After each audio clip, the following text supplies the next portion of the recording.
Hello viewers, আসসালামু আলাইকুম।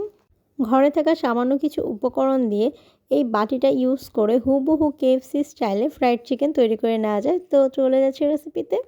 Fried chicken তৈরি করার জন্য এখানে স্কিন সহ মুরগির মাংস নিয়েছি। কেএফসি বা যে কোনো রেস্টুরেন্টে এই ফ্রাইড চিকেন তৈরি করার জন্য কিন্তু এই স্কিন সহ চিকেনটা ইউজ করা হয়। চিকেনের 8টা পিস নিয়েছি। এখানে আধা কেজি পরিমাণ চিকেন আছে। চিকেনের ভেতরে 1 কাপ পরিমাণ টক দই দিয়ে দিচ্ছি। টক দইয়ের পরিবর্তে বাটার মিল্ক ইউজ করা যাবে। হাতের কাছে টক দই বা বাটার মিল্ক কোনোটাই যদি না থাকে সেক্ষেত্রে 1 কাপ লিকুইড মিল্কের সাথে একটা লেবু চিপে নিলেই ইনস্ট্যান্ট বাটার মিল্ক তৈরি হয়ে যাবে। প্রত্যেকটা চিকেনের পিসের গায়ে ভালো করে টক দইটা লাগিয়ে নিচ্ছি।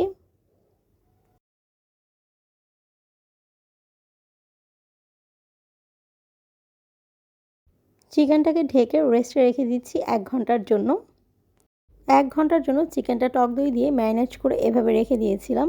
টক দই বা বাটার মিল্ক দিয়ে চিকেনটাকে ম্যারিনেট করে রাখলে চিকেনের ভেতরটা অনেক বেশি জুসি হয় আর চিকেনের ভেতরটা সফট থাকে। চিকেনের পিসগুলোকে চিপে চিপে টক দই থেকে উঠিয়ে নিচ্ছি। চিকেনগুলোর ভেতর এখন একে একে স্পাইসগুলো অ্যাড করে দিচ্ছি। প্রথমে হাফ টিস্পুন লবণ, এরপর হাফ টিস্পুন মরিচের গুঁড়া, হাফ টিস্পুন গোলমরিচের গুঁড়া, হাফ টিস্পুন রসুন পেস্ট, হাফ টিস্পুন আদা পেস্ট, 2 টেবিল চামচ টমেটো সস, আর এর ভেতর একটা ডিম ভেঙে দিচ্ছি। তবে ডিমটা এখানে সম্পূর্ণ দিব না, ডিমের সাদা অংশটা এখানে ইউজ করছি। আর কুসুমটা আলাদা করে উঠিয়ে রেখে দিচ্ছি। এই যে কুসুমটা কিন্তু আমি এর ভেতর অ্যাড করিনি। সবগুলো মশলা এখানে অ্যাড করার পর এই মশলা দিয়ে ভালো করে চিকেনটাকে ম্যারিনেট করে নিচ্ছি। ম্যারিনেট করা হয়ে গেলে এই চিকেনটাকে রেস্টে রেখে দিচ্ছি আধা ঘন্টার জন্য। একটা বাটির ভেতরে এখানে আধা কাপ ময়দা নিয়েছি। এর সাথে অ্যাড করে দিচ্ছি আধা কাপ কর্নফ্লাওয়ার। আরও অ্যাড করছি 1/4 টিস্পুন লবণ, হাফ টিস্পুন মরিচের গুঁড়া, হাফ টিস্পুন গোলমরিচের গুঁড়া। সুন্দর একটা ফ্লেভারের জন্য এখানে দিয়ে দিচ্ছি অরিগানো হাফ টিস্পুন। শুকনো উপকরণগুলোকে একসাথে ভালো করে মিশিয়ে নিয়েছি। যে চিকেনটা আধা ঘন্টার জন্য ম্যারিনেট করে রেখেছিলাম ওই চিকেনটা থেকে একটু করে ভালো করে মশলা আর ডিমটাকে লাগিয়ে নিলাম। তারপর এই ময়দার ভেতরে রেখে এই বাটির বক্সটাকে ঢেকে দিয়ে এখন এটাকে এভাবে শেক করে নিচ্ছি।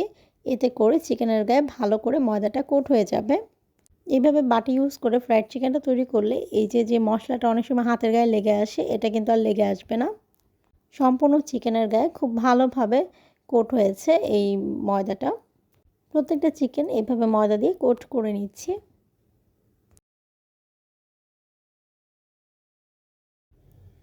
চুলায় একটু বেশি পরিমাণে তেল গরম করে নিয়েছি। তেলটা কিন্তু একটু ভালোভাবে গরম করে নেওয়ার পর তারপর চিকেনের পিসগুলোকে দিয়ে দিচ্ছি। প্রথম দিকে চুলার আঁচটা মিডিয়ামে রেখে ভাজতে হবে যাতে করে ভেতরে ভালোভাবে কুক হয়ে যায়। চিকেনটা যখন কুক হয়ে যাবে তারপর চুলার আঁচ মিডিয়াম টু হাইতে রেখে ভাজতে হবে যাতে করে উপরে কালারটা সুন্দর আসে। টোটাল 10 থেকে 12 মিনিটের মতো এই চিকেনটা ভেজে নিয়েছি। তারপর এই চিকেনটাকে উঠিয়ে নিয়েছি আর একইভাবে প্রত্যেকটা ব্যাচ ভেজে নিচ্ছি। ঘরে খুব অল্প মশলাই তৈরি করে নেওয়া যায় একদম রেস্টুরেন্ট স্টাইলে এই ফ্রাইড চিকেন।